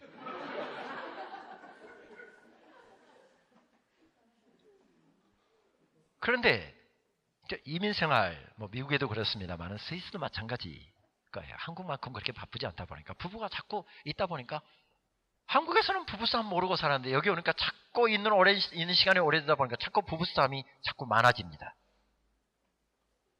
아닌 것처럼 감춰도 제가 다 합니다. 부부싸움 할 때 어떻게 하죠? 오늘따라 우리 집엔 항상 남편의 목소리가 커갖고 한국 사람들은 목소리 큰 사람이 이기잖아요. 그러니까 항상 남편이 목소리가 크니까 내가 아무리 맞는 이야기하고 이치도 내가 옳고 남편이 틀렸는데도 불구하고 남편이 자존심과 목소리로 무장되어 있으니까 꽉 소리 지르면 그냥 입이 바로 다물어집니다. 그런 날 어떻게 하죠? 막 분하기도 하고 억울하기도 하고 배기 갖고 누구 방으로? 아들 방으로 딱 갑니다. 꼴도 보기 싫습니다. 아침에 출근한다는데 그냥 잠자는 척하고 입을 탁 뒤집어 쓰고 아침밥도 안 해줍니다. 아침에 일어나서 푸석푸석 하면서 출근 준비하는데 가든지 말든지 모른 척하고 잠자는 식 딱 하고 있습니다. 저 인간 만나갖고 내가 20년 사는데 말이야. 내가 차라리 옛날에 내가 학교 다닐 때 나 쫓아다녔던 그 친구하고 내가 결혼했으면 이렇게까지 비참하지 않았을 텐데 저 인간 만나갖고 하면서 지금까지 살아온 인생의 피해감도 느껴지고 그래서 힘들어 죽겠는데 갔다 올게 이럽니다. 갔다 오든지 말든지 대답도 안 하고 탁 입을 뒤집어 쓰고 앉아 있습니다. 아침밥 안 먹고 혼자 입을 뒤집어 쓰고 누워있는데 별 생각이 다 듭니다. 멋대가리 없는 남편 말이야. 결혼할 때는 내가 장미 좋아한다니까 나 꼬시려고 날마다 장미 사들고 아양 떨고 난리 법석을 피우더니 결혼 딱 하니까 장미가 밥 먹여주냐? 이 멋대가리 없는 남편 말이야. 제대로 결혼 기념일을 챙기나 내 생일을 챙기나 여기 찔리는 사람들이 여러 사람 있을 거예요. 그런 생각하니까 분하기도 하고 마음속에 우울해져서 하루 종일 누워서 그냥 그렇게 우울하게 보냈습니다. 그런데 남편이 오늘따라 또 30분을 먼저 퇴근해 오네요. 여보 나 갔다 왔어. 왔든지 말든지. 또 밖에 나와서 있다가 남편 올 시간 되니까 막 오는 소리 나니까 입을 뒤집어 쓰고 있는데 왔다고 그러니까 모른 척하고 있는데 여보 내가 잘못했어. 다른 때는 생전 사양도 안 하더니 사과도 안 하더니 오늘따라 남편이 무슨 은혜를 받았는지 역시 사경이가 좋아. 사경이로도 첫날 은혜 받더니 사과를 딱 하고 들어옵니다. 여보 내가 잘못했어. 내가 뭐 당신 미워서 그래. 내가 성질이 그래갖고 못돼서 그렇지. 여보 내가 잘못했어. 당신이 이해해. 여기 당신이 좋아하는 장미 사왔어. 내가 뭐 당신이 언제 사다 줬지? 장미 좋아하는 줄 알아요? 하고서 거기 살짝 들어보니까 이 인간이 요즘에 무슨 마음이 들었는지 한 송이도 안 사오던 인간이 100송이를 사왔습니다. 마음이 조금 풀리기 시작하는데 하더니 주머니에서 뭐 딱 꺼냅니다. 천프랑이야. 옷 한 벌 사 입어. 천프랑이 무슨 애기들 이름인 줄 알고 천프랑을 어디다 감춰놨는지 그거 딱 꺼내면서 옷 사 입으라고 줍니다. 남편이 왜 그렇게 멋있습니까? 아침까지는 꼴도 보기 싫었던 남편이 저녁이 되니까 남편이 그렇게 멋있을 수가 없습니다. 여러분 이게 인간의 감정입니다. 이게 감정입니다. 아침 저녁으로 바뀌는 이 감정. 어느 때나 세상에서 하나님이 주신 나의 하나밖에 없는 배필이다. 정말 남편 잘 만났다. 남편 때문에 행복하다. 예수 믿는 남편 만나서 너무 행복했다. 또 남편 때문에 내가 예수 믿게 되었다. 이렇게 남편에게 감사하고 살다가 남편이 그냥 속썩이면 저 인간으로 바로 바뀌잖아요. 이런 감정에다 어떻게 교회를 실어놓을 거예요? 어떻게 여기다가 예수님의 피 묻은 십자가를 올려놓을 거예요? 어떻게 죽어도 사는 영원한 복음을 여기다 올려놓을 거예요? 제자들 아침 저녁으로 바뀌는데 예수님 살아계실 때는 예수님이 자기에게 잘해줄 때는 예수님이 살아계신다 할렐루야 하고 자기 원하는 대로 인생이 안 풀렸을 때는 예수님 믿기를 거부해버리는 이 제자들에게 어떻게 교회는 바뀌는 거예요. 그래서 인간의 감정에다가 이 오감에다가 의뢰한 것이 아니라 무엇으로 들어가는 것입니까? 1.1핵도 틀림이 없는 하나님의 말씀으로 들어가고 있는 것입니다. 성경을 펴십니다. 성경을 펴서 예수님께서 설명해 주시는데 성경은 뭐라고 이야기합니까? 그들의 가슴이 뜨거워졌다. 이번 사경의 기간 동안에 특별히 하나님께서 말씀 듣는 가운데 이런 역사를 허락해 주시기를 바랍니다. 오늘도 하나님께서는 말씀하시는 하나님이십니다. 여기서 멀지 않는 바젤 대학에서 신학을 가르쳤던 칼 바르트라고 하는 학자가 그의 교회의 모든 이 신학들을 집대성한 교회 교의학이라고 하는 처치 도그매틱스라고 하는 책 가운데 보면 설교 부분에서 그가 그렇게 정의를 합니다. 오늘도 하나님으로부터 말씀을 받아 하나님의 종들이 그 말씀을 전하게 강단에 설 때 하나님께서는 당신의 사랑하는 백성들에게 그 하나님의 종의 입술을 통해서 하나님의 말씀이 선포되기 시작하면 하나님께서 당신의 백성들 한 사람 한 사람들에게 말을 걸어오신다.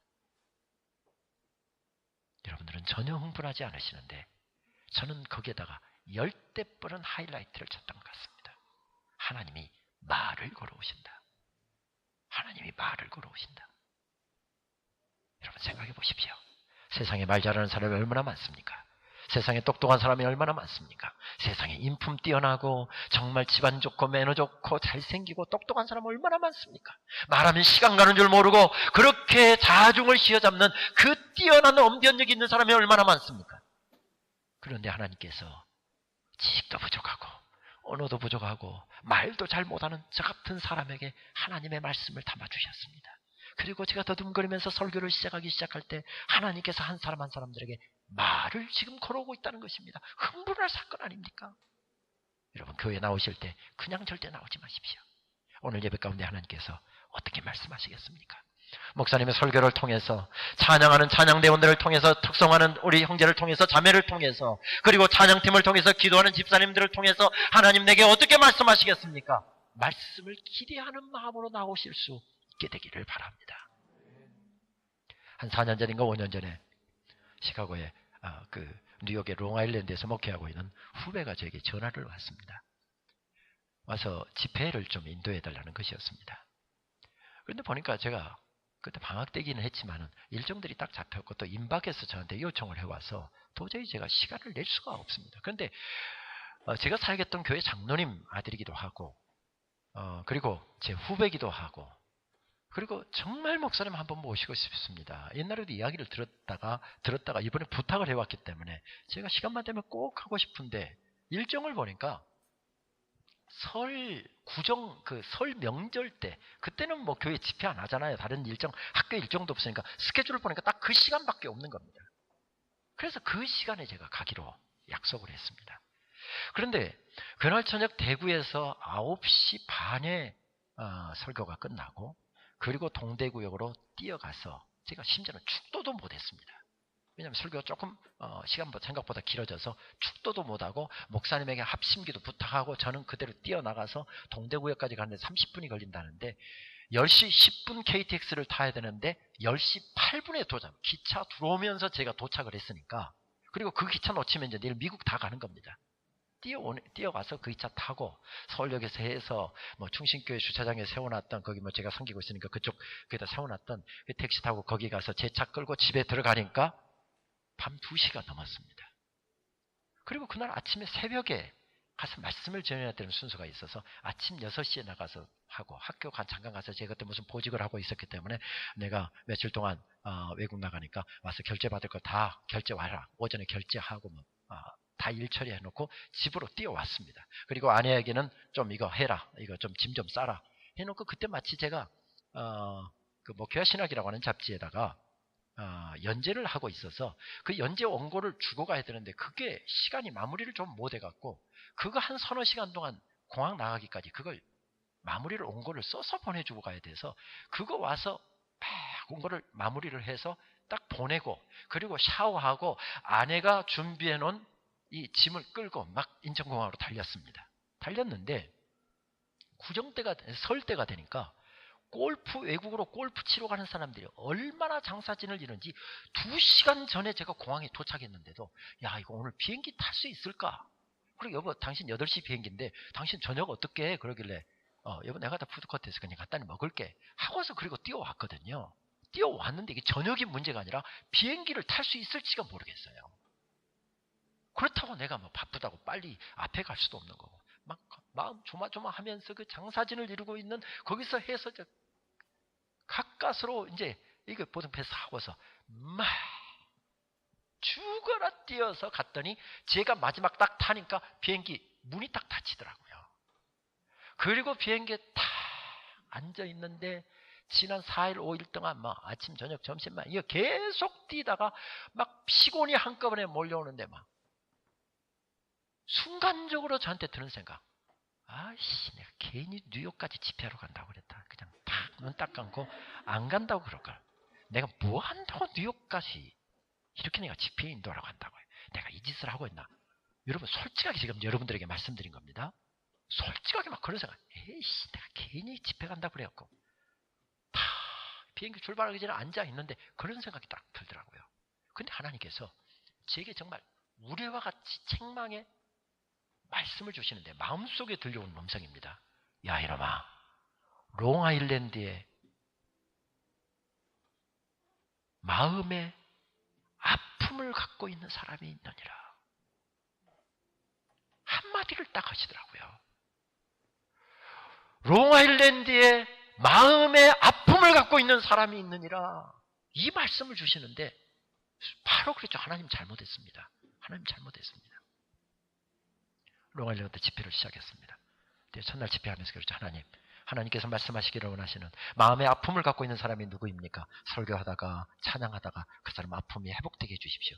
근데 교회가 정말 2년 반밖에 되지 않는 교회인데 한 150명 정도, 이 정도, 그러니까 꽤 급성장하고 있고, 거기에 맨하탄 음대라든지 뭐 줄리아라든지 좋은 음대가 있지 않습니까? 그곳에 음악하는 분들이 많아갖고 뭐 2년 됐는데 자체 그 CD도 만들고 뭐 찬양을 하는데 막 악기들 다 가지고 나와서 찬양을 하는데 그렇게 아름다울 수가 없었습니다. 제가 은혜를 받는데 교인들 다 평안하고요.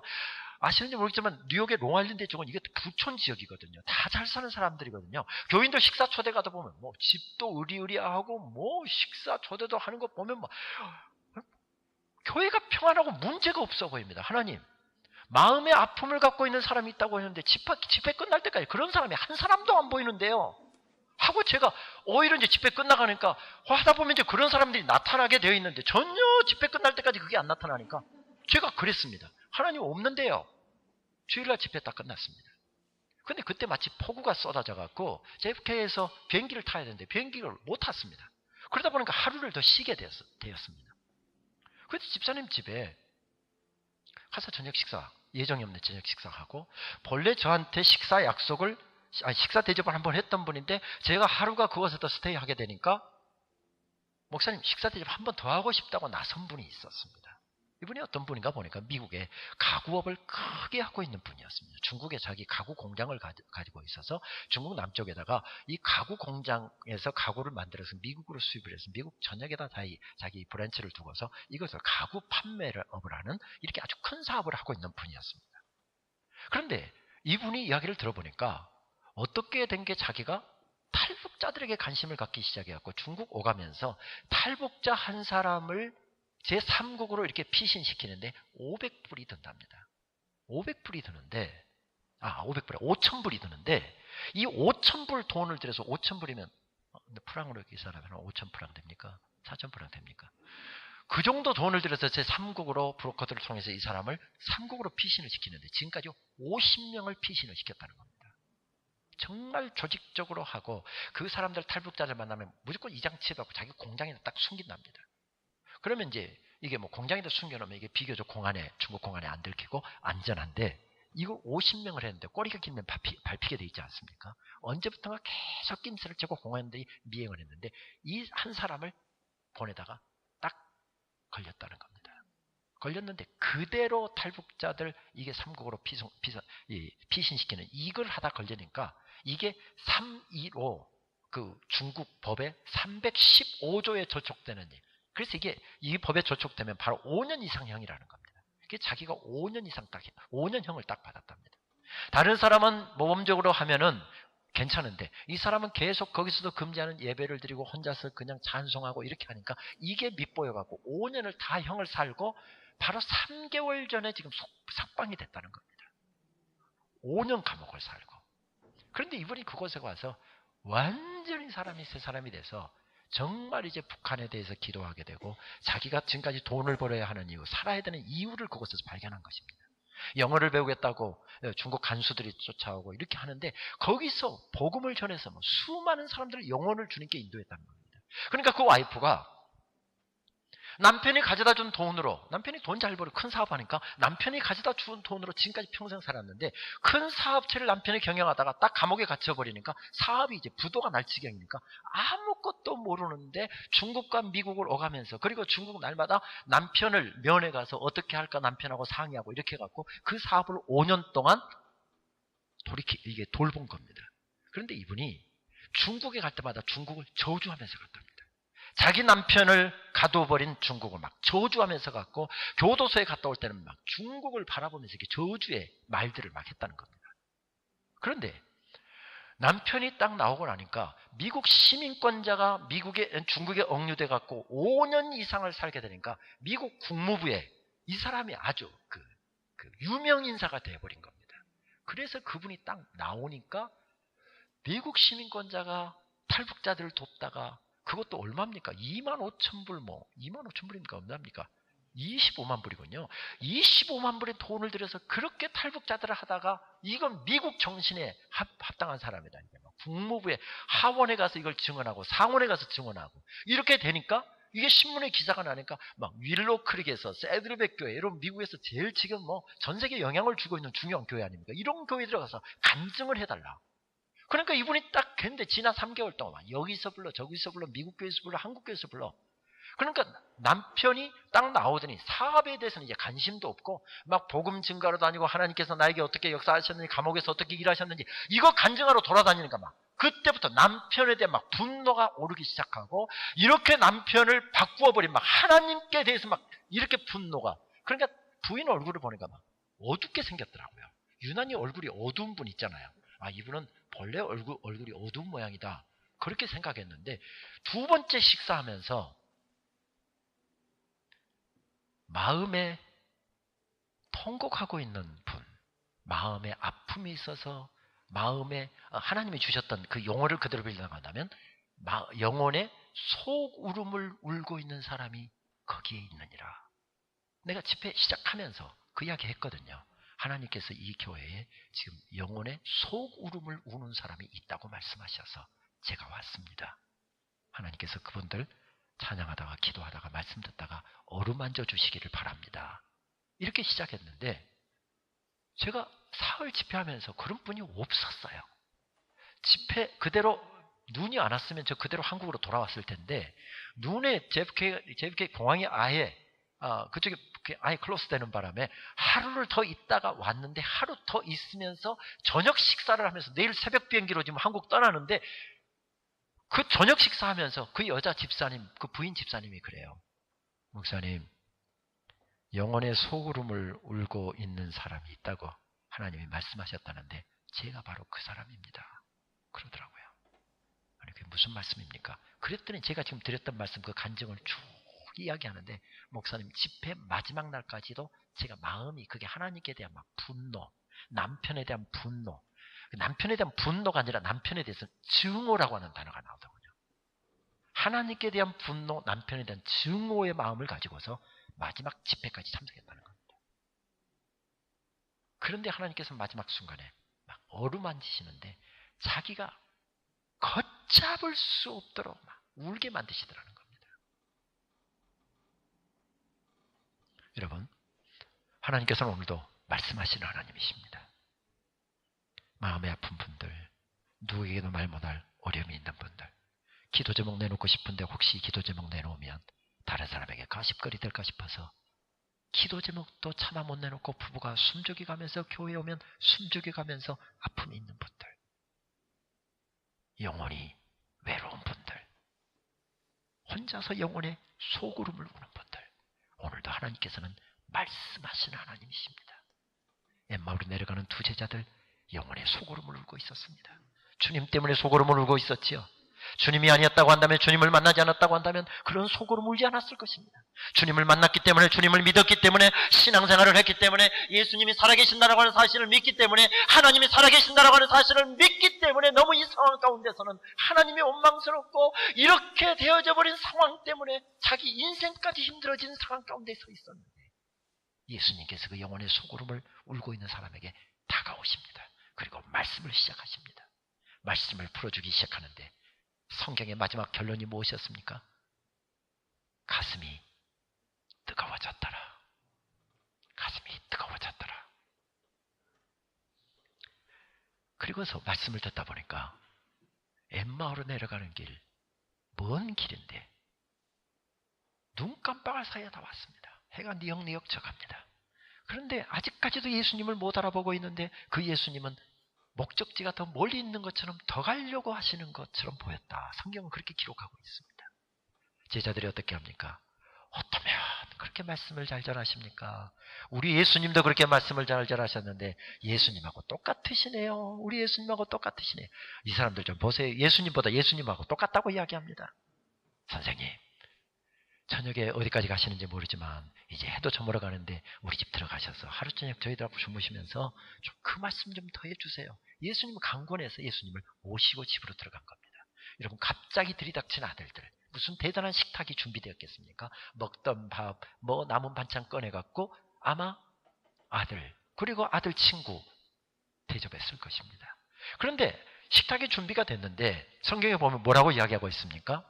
예수님께 식사기도 부탁을 합니다. 그때까지도 제자들은 못 알아봤다고 이야기합니다.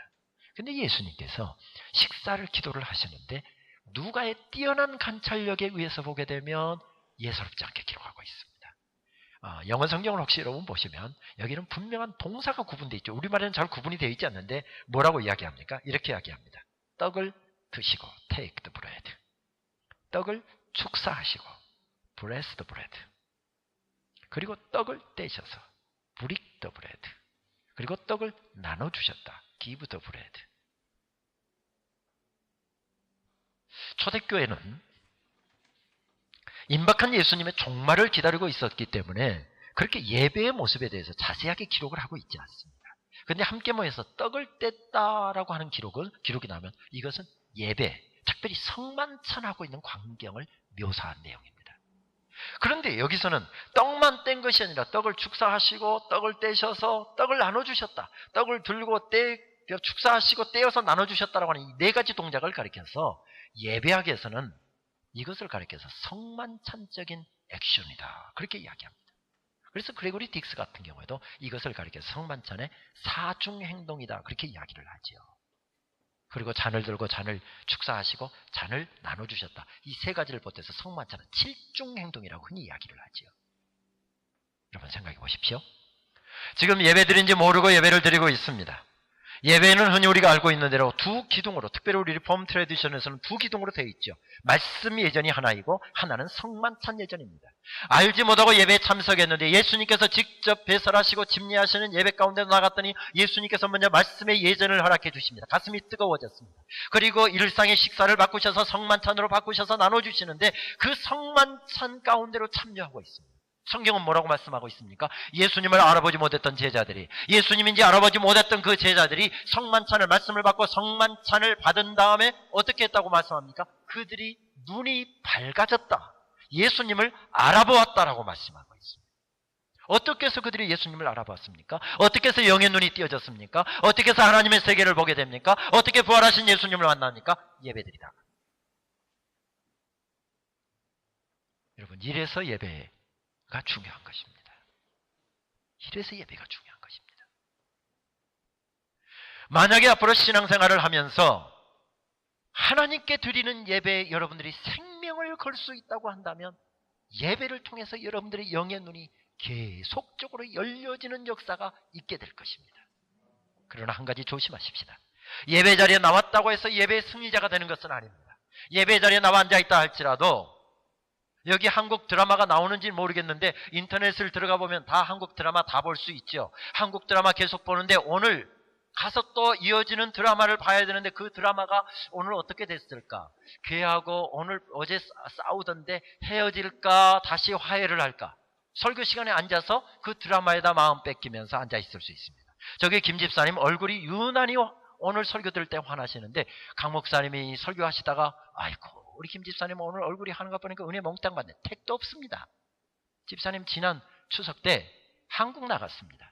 고향에 갔다가 30년 만에 중학교 동창을 만났습니다. 그 동창도 예사롭지 않는 동창.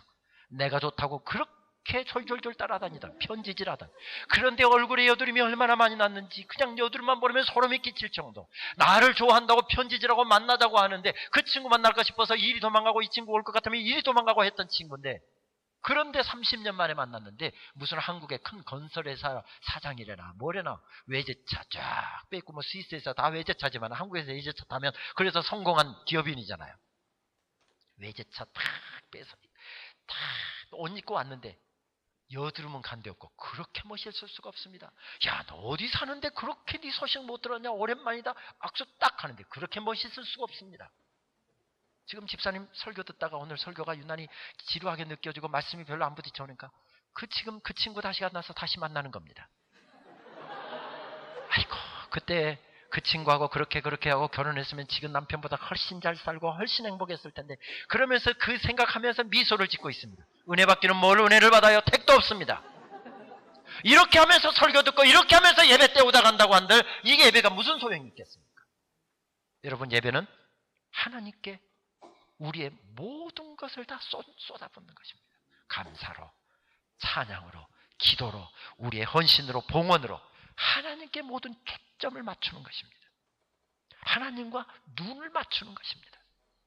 이게 예배입니다. 그러므로 기도할 때는 여러분 기도에 집중하십시오. 오늘 집사님 정말 은혜스럽게 기도해 주셨는데 집사님 기도하실 때 집사님 기도를 내 기도로 바꾸는 방법이 무슨 방법이 있을까요? 집사님 오래 기도 준비하셨을 겁니다. 오늘 예배를 위해서 기도 준비하시면서 오랫동안 묵상하셨을 겁니다. 우리는 전혀 기도의 준비도 안 하고 앉아 있습니다. 그런데 집사님 준비해 놓으신 기도로 기도를 할 때 하나님 아버지 감사합니다. 집사님이 간절하게 기도하시면 아버지 그렇습니다. 그러면 집사님이 오랫동안 준비해서 드린 기도가 누구 기도가 돼요? 내 기도가 돼요. 내 기도가 돼요. 아버지 우리들을 사랑하시는 아버지 그렇습니다 아버지. 우리들을 사랑하시는 하나님 감사합니다. 그 기도를 내 기도로 바꿔서 바꾸는 겁니다. 찬양을 하십니다. 집사님이 찬양하시는데 오늘 어제 저녁도 기가 죽었는데 오늘도 기가 죽어서 제가 좀 찬송 준비했다. 찬송을 좀 오늘 제가 안 하는 이유가 있습니다. 다른 교회 가서는 제가 집회 인도하면 찬양을 자주 하는데 여기서는 기가 죽어갖고 그 찬양 들으면서 집사님 어쩌면 그 찬양을 위해서 수십 번 부르고 기도하셨을 겁니다. 그렇게 준비해온 찬양, 우리는 그런 준비 안 했잖아요. 여러분 준비하셨습니까? 오늘 특성을 위해서 여러분 금식하셨습니까? 기도하셨습니까? 뭐 새벽 안 하셨잖아요 우리. 근데 집사님은 그렇게 하셨을 거란 말이에요. 그 찬양을 내 찬양으로 바꾸어서 드리는 겁니다. 어떻게 해요?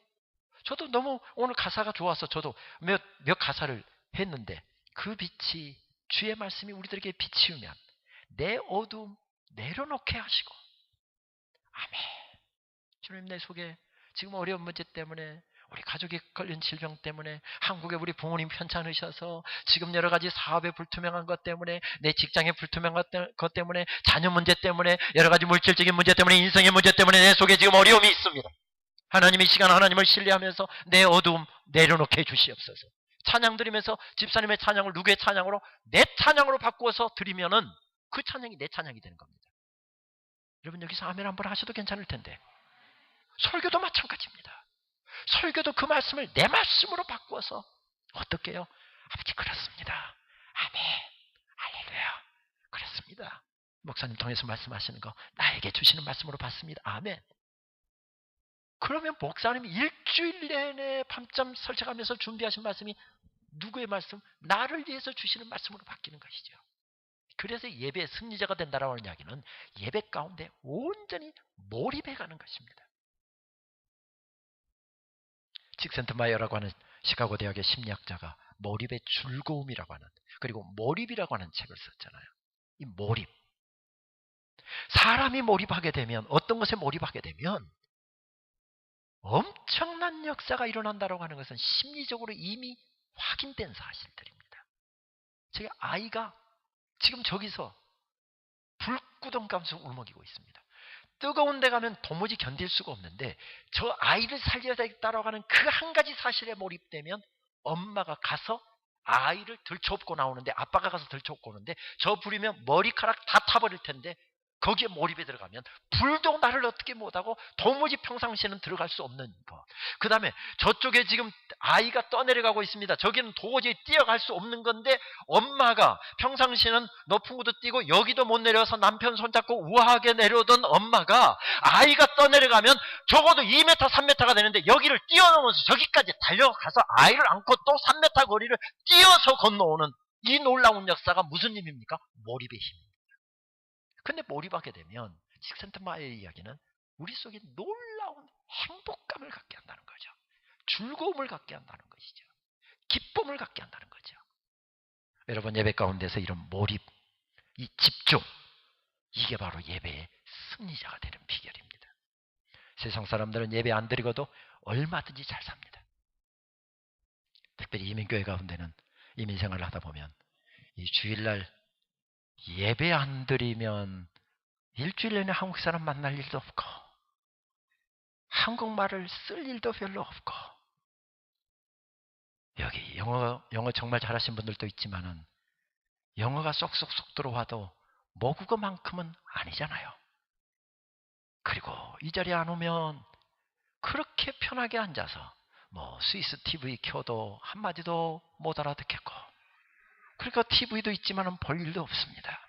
그런데 한국에 오면 목사님, 한국교회 오면 목사님 그저 길을 쫑긋 세우지 않아도 저기 문법적으로 맞는 이야기야 뭐야 길을 안 쫑긋 세워도 말이 저절로 들려오잖아요.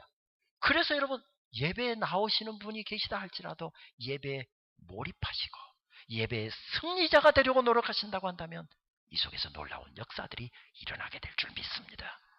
아까 말씀드렸던 칼바르트라고 하는 학자가 그 똑같은 책에서 예배를 이야기하면서는 이렇게 이야기를 합니다. 저는 예배를 이야기하면서 이만큼 확실하게 예배를 규정한 사람이 없다고 생각하는데 그의 책 가운데서 이렇게 이야기합니다. 예배란 하나님이 지금 여기에 현존하고 계시다. 우리와 함께 계시다는 것을 설교자가, 예배 인도자가, 그리고 예배 순서 맡은 사람들이 소리쳐 주장하는 것이고 그러니까 목사님이 여기서 설교하면서 하나님이 우리와 함께 계십니다. 하나님이 현존하고 계십니다. 찬양하는 분이 기도하는 분이 이것을 소리쳐 외치는 것이라는 것이죠. 성도들은 그 소리를 들으면서 조용한 목소리로, 그러나 기쁨에 들뜬 심정으로 그게 정말입니까? 그게 정말입니까? 하고 묻는 것이 예배다. 어쩌면 이렇게 예배에 대해서 잘 규정을 합니까? 예배의 모든 순서들은 바로 하나님이 우리와 함께 계시다라고 하는 사실을 소리쳐 외치는 것이죠. 그리고 성도들은 여기에 화답하는 것이 바로 예배라는 것입니다. 한번 해볼까요? 그게 정말입니까? 여러분, 그렇게 하면 하나도 맛이 안 납니다. 고개를 딱 세우고 약간 15도 각도로 갸우뚱한 다음에 눈을 크게 뜨고 그게 정말입니까? 약간 미소를, 썩은 미소라도 약간 미소를 지면서 그게 정말입니까? 눈, 입, 미소, 고개, 이게 함께 합해져 이게 맛이 납니다. 그게 정말입니까? 다시 한번 해봅니다. 그게 정말입니까? 이게 예배라는 겁니다. 이제 본격적으로 한번 해봅니다. 제가 크게 외치고 여러분들은 아까 4가지 5가지가 일체가 돼갖고 그게 정말입니까? 화답하시는 겁니다. 하나님이 우리와 함께 계십니다. 목사님 연습할 필요가 없네요. 이렇게 잘하는 교회 못 봤습니다. 딱 맞습니다. 목사님. 딱 맞습니다. 그게 정말입니까? 하고 외치는 게 그게 아멘이고, 때로는 고개 끄덕거림이고, 때로는 벅찬 감격이고, 말씀 듣다가 찬양하다가 너무 감사해서 눈물이 주르르 주르르. 이게 바로 뭐지요? 그게 정말입니까? 하나님 나를 사랑하신다니, 하나님 나를 잊지 않으셨다니, 하나님께서 나를 인도하고 계신다니, 하나님이 나를 도와주실 것이라니, 하나님 그게 정말입니까? 그게 정말입니까? 그게 정말입니까? 이렇게 드리는 예배, 이 예배가 내 영혼을 살리게 될 줄 믿습니다. 내 삶을 바꾸게 될 줄 믿습니다. 여러분, 예배 부탁드립니다. 예배의 승리자가 되시는 것, 예배의 생명을 바치는 것, 예배에 온 마음을 쏟아서 하나님께 예배하는 것, 이렇게 되면 하늘이 열리게 될 것입니다. 어둠이 물러나게 될 줄 믿습니다. 캄캄했던 내 인생의 문제들이 예배 가운데서 해결되는 역사가 있게 될 줄 믿습니다. 눈 감고 가던 답답한 길을 벗어나고 제자들이 벌떡 일어나서 그 밤에 예루살렘으로 올라갔다. 간단하게 말씀하지만 여러분은 예루살렘으로 올라가는 게 보통 길입니까? 그쪽에는 험한 산길을 통해서 건너가야 됩니다. 지금도 여우라든지 맹수들은 지금 가면 없지만 옛날에는 맹수들도 꽤 있었다고 합니다. 우리나라도 마찬가지였잖아요. 맹수들이 울거리는 건데, 두 사람이 한밤중에 산길을 걸어간다고 하는 것은 밤중에 돌아다니는 맹수의 밥이 되기 딱 맞는 것입니다. 예루살렘이 어떤 곳입니까? 주님을 잡아 죽인 사람들이 지금 살기를 등등하게 하고 자기들을 잡아 죽이려고 하는 그곳을 피해서 왔습니다. 그런데 그곳에 한밤중에 달려간 이유가 무엇입니까? 내일 날이 밝아도 충분히 갈 수 있는 그곳인데 한밤중에 달려간 이유가 무엇입니까? 생명을 걸고 달려나갈 수밖에 없었던 이유가 무엇이었습니까? 자기가 체험한 놀라운 부활의 사실, 이 생명의 복음, 예수 그리스도의 놀라운 십자가의 복음, 부활을 통해서 완성된 이 십자가의 복음을 제자들에게 전하기 위해서, 이 사실을 듣지 못하는 사람들에게 전하기 위해서 그들은 그 한밤중에 벌떡 일어나고 있습니다. 엠마오로 내려갈 때와 걸음과 예루살렘으로 올라갈 때의 걸음이 완전히 달랐습니다. 눈 감고 주님을 보지 못하고 걸어가던 길은 힘들었습니다. 어려웠습니다. 고통스러웠습니다. 사는 것이, 예배하는 것이, 때로는 교회 직분을 감당하는 것이, 하나님 앞에 헌신하는 것 자체가 나에게 부담이었습니다. 그런데 살아계신 주님을 보고 주님의 임재를 경험하고 놀라운 예배를 통해서 하나님 예수 그리스도의 살아계심을 경험하고 벌떡 일어나니까 한밤중에 걸어 올라가도, 위험이 많은 길을 걸어 올라가도, 생명의 위협이 있는 그곳을 달려 향해다가도 춤추면서 걸어 올라갈 수 있었던 이 아름다운 생애, 여러분 남은 생애가 얼마든지 간에 이런 생을 우리도 살다가 끝나야 되지 않겠습니까? 이런 생. 예수님 만나고 나면 이제 돈 버는 목적이 달라지고요, 자녀를 키우는 목적이 달라지고요, 사는 목적이 달라지고요, 공부하는 목적이 달라지고요, 학위를 받으려고 하는 목적이 달라지고요, 연구하는 목적이 달라지고요, 그리고 여러 가지 거래처 뛰어다니면서 회사에 직장생활하는 이유가 달라질 수밖에 없습니다. 예수님 바로 만나면 달라질 수밖에 없습니다. 아니, 달라져야 합니다. 세상 사람들과 똑같이 사업하고 똑같이 직장생활하고 똑같이 공부하고 똑같은 일을 한다 할지라도 엠마오로 내려가는 것과 같이 그렇게 인생을 사는 사람이 있고, 기쁨과 감격을 가지고 주님의 손잡고 엠마오로 올라가는 것과 같은 그런 인생을 사는 사람도 있습니다. 여러분들의 남은 생애가 몇 년이든지 간에 이 엠마오 도상에서 주님을 만나고 터질 듯한 감격으로 올라갔던 제자들과 같은 그런 믿음 생활로 계속해서 이어질 수 있으면 좋겠습니다. 저는 미국에 간 지 한 2년 정도 됐을 때 어려운 일 한 가지를 당했습니다. 인생이 절단날 것처럼 그렇게 힘든 일이었지요. 지금 생각해보면 별 문제도 아니었는데 몇 날 며칠 동안 정말 밤잠을 설치고 그 분노, 억울함 때문에 몸을 떨어야 했던 어려운 문제를 겪었습니다. 한국에 석사를 마쳤지만은 미국에서는 미국에 와서 석사한 기록이 없으면 저희 분야에서는 박사과정을 바로 억셉트를 해주지 않기 때문에 석사를 다시 밟았습니다. 그리고 석사 논문을 쓰고 있던 때였습니다.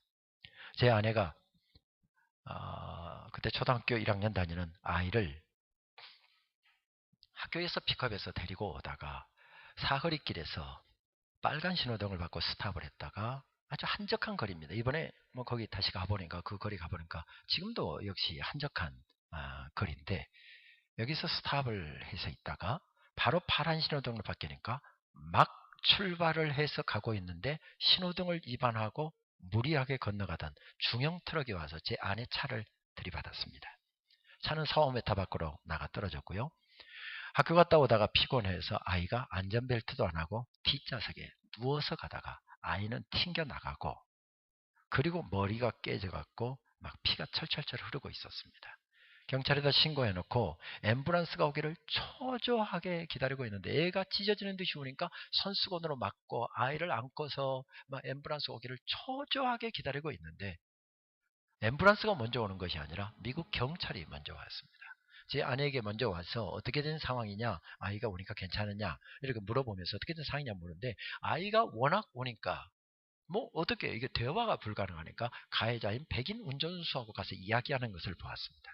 근데 제 아내는 막 그건 관심도 없고 애가 지금 얼마나 다쳤는지 죽는지 사는지 또 머리에서 막 피가 계속 나니까 이게 머리를 얼마나 다쳤는지 이게 걱정이 돼갖고 제 아내는 막 앰뷸런스가 오기만 초조하게 기다리고 있었는데 드디어 앰뷸런스가 왔습니다.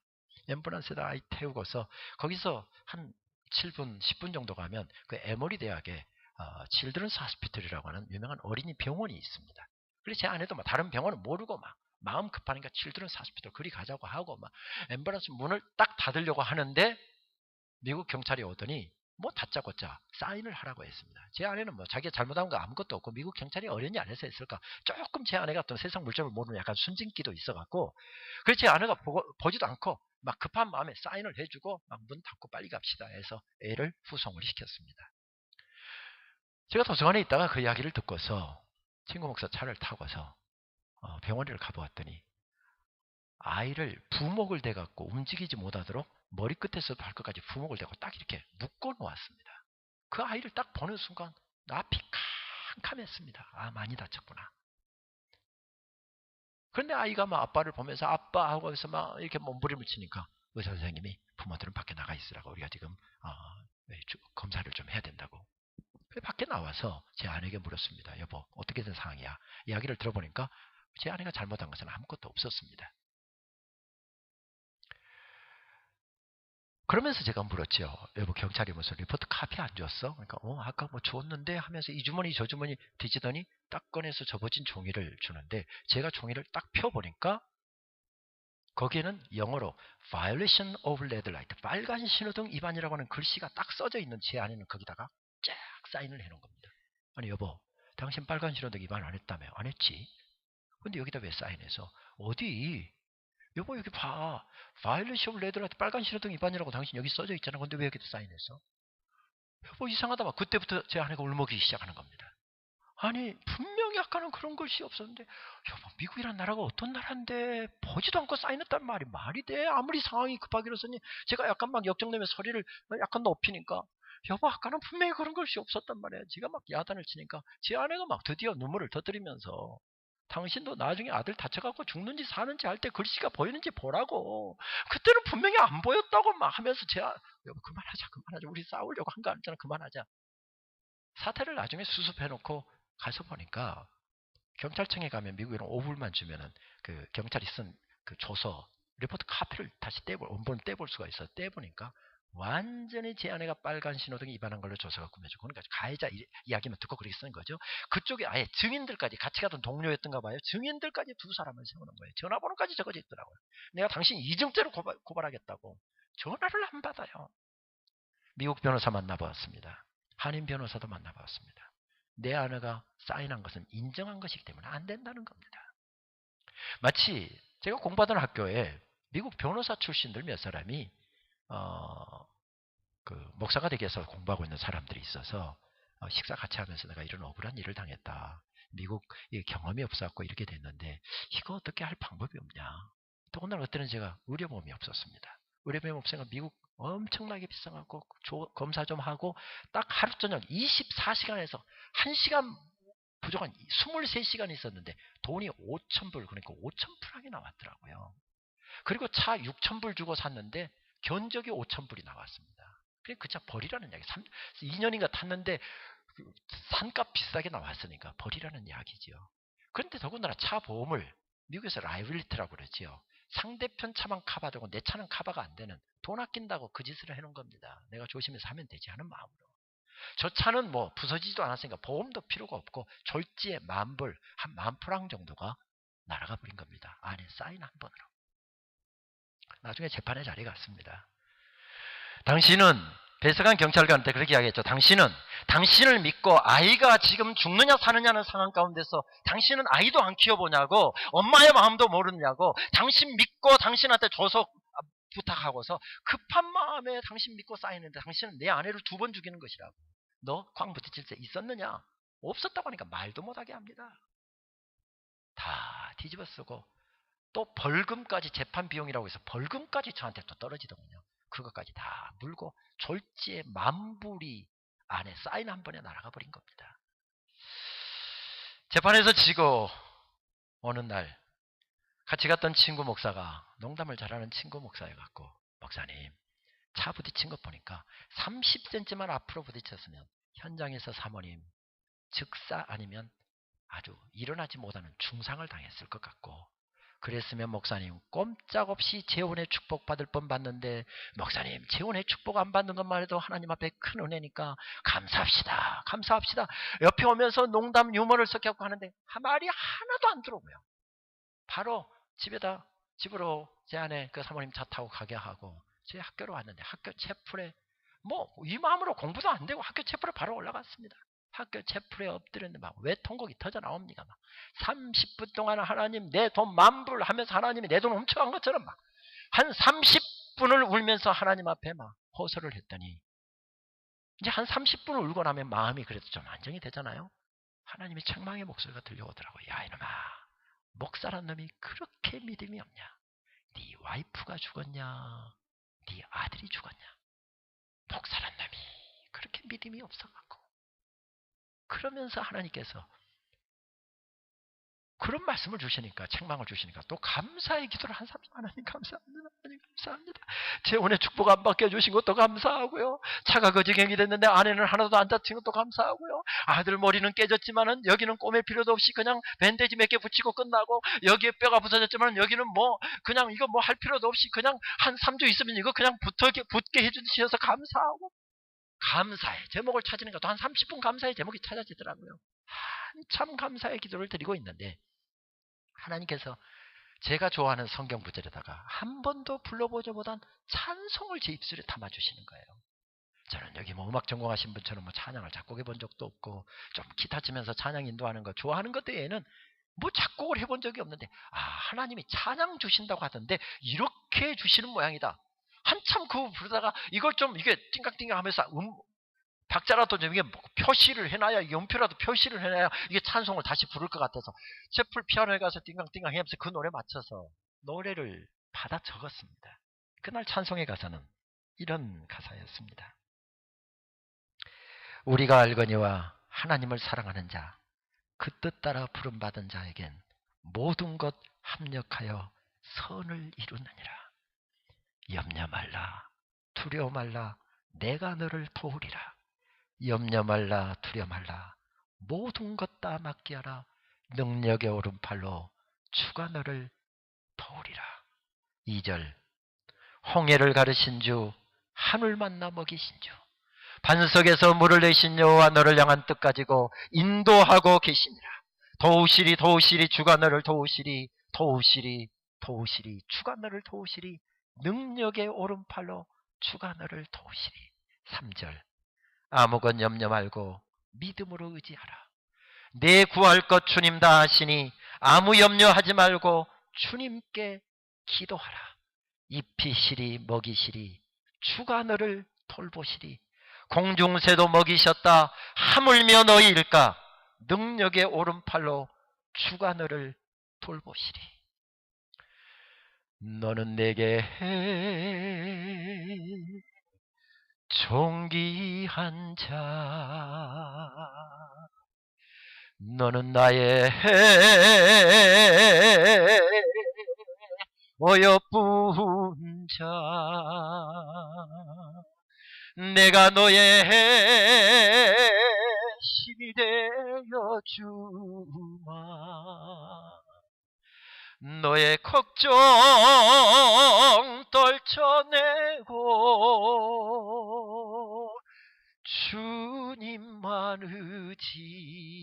의지하라. 너는 내게 존귀한 자, 너는 나의 어여쁜 자, 버리지 아니하며 내가 너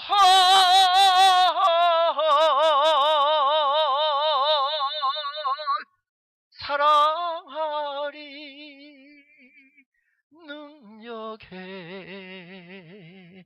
오른팔로 내가 너를 사랑하리. 아멘. 눈이 열리고 나니까 보였습니다. 30cm만 앞으로 부딪혔으면 현장에서 즉사할 큰 사고, 그 현장에서 온몸으로 제 아내를 주님이 감싸고 있는 것을 보게 하셨습니다. 그 찬양을 적어도 하나님 앞에 돌리는 순간 나가 떨어지는 아들, 제 아이 살짝 받아서 여기다는 감사의 제목만 주시고, 그리고 하나님께서 품에 안고 계시는 것을 보게 하셨습니다. 우리가 드릴 기도도 한 가지입니다. 주님, 우리 눈도 열어주시옵소서. 주님, 우리 눈도 열어주시옵소서. 우리가 약하기 때문에 교회를 허락해 주셨습니다. 형제들을 허락해 주셨습니다. 우리 교우들을 허락해 주셨습니다. 주님 오시는 그날까지 함께 손부여 잡고 약한 나로 강하게, 가난한 날 부하게 우리 찬송 하나님 앞에 손부여 잡고 올려드리면서 호산나 호산나 예수 다시 사셨네, 이 간증, 이 고백 올려드리면서 우리 험한 인생길, 엠마오로 가는 것 같은 그 인생길 헤쳐나가실 수 있게 되기를 바랍니다. 우리 가능하신 분들 다 함께 일어나실까요? 함께 찬양하겠습니다.